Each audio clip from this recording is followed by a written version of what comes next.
Chee is haunted. My mother used to live in Chee when she was young.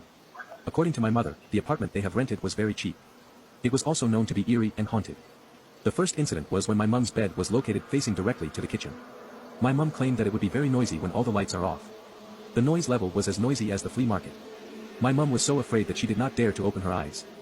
My mum would wet her bed every night as she did not dare to go to the toilet. The second incident was behind the tall walls of the bathroom was a dark alley. Bathroom with very tall walls to prevent peeping toms. One night, when my mum was about to strip off and bathe, she saw a man staring at her. Lucky she hadn't stripped off, she screamed and dashed out of the bathroom. It was impossible for a human to climb up the walls and peep. So you can imagine how tall the walls are. My mum is a good artist and she often draws and sketches. She drew Snow White and guess what? The Snow White head flew out of the drawing.